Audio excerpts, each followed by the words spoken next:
নমস্কার। নমস্কার। এই আহ, আপনার নাম?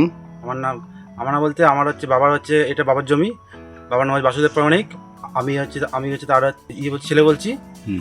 গাছের এটা হচ্ছে এই জায়গাটা কোথায়? এই জায়গাটা হচ্ছে ইয়েবাট, জায়গাটার নাম হচ্ছে জশনবাটি।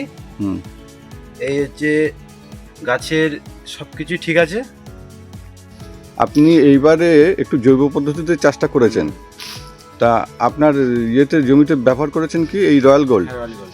রয়্যাল গোল্ড এটা মোটামুটি কতটা দিয়েছেন? এটা হচ্ছে বিঘেতে হচ্ছে 3 কিলো না 4 কিলো করে দিয়েছি, মানে যত সময় দিয়েছি।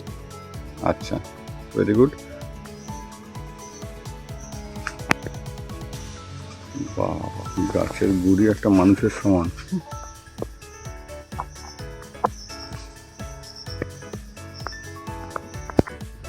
তা আপনি এইখানে এই যে কলার কাঁদি আমি দেখতে পাচ্ছি মোটামুটি, তা এইখানে এই কাঁদি মোটামুটি কীরকম কি দাম পেয়েছেন? দাম বলতে আমি হচ্ছে হাঁস দাম পেয়েছি হচ্ছে 1700 টাকা, আর এমনি নর্মাল দাম হচ্ছে 1200, 1000 এরকম দাম। বাহ,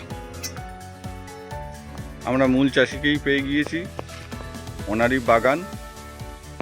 তা আপনার এই এবারে যে একদম জৈবভাবে চাষ করেছেন, আপনি জমিতে কি কি বেনিফিট বুঝছেন? বেনিফিট বলতে যেটা আগে ছিল তার থেকে সম্পূর্ণ আলাদা হয়ে গেছে। আমি তো অনেক দিন বাদে মাঠে আসলাম, তা আমি এখন দেখছি গাছের সম্পূর্ণ চেহারাটা চেঞ্জ হয়ে গেছে। তো সার বা যে সমস্ত কাজগুলো করছি আগের থেকে অনেক অনেক সম্পূর্ণটাই আলাদা। মানে রোগ পোকা কম? রোগ পোকা কম, তারপরে যে পোকা মাঝে মাঝে ওষুধ দিতে হচ্ছে, কিন্তু টোটালটাই আলাদা। কী বলো, গাছের যে তৈলাক্ত যে ভাবটা না, সেই তৈলাক্ত ভাব আগে পাইনি, যেটা এখন পাচ্ছি। বাহ, এটাই সম্পূর্ণ আলাদা বেনিফিট।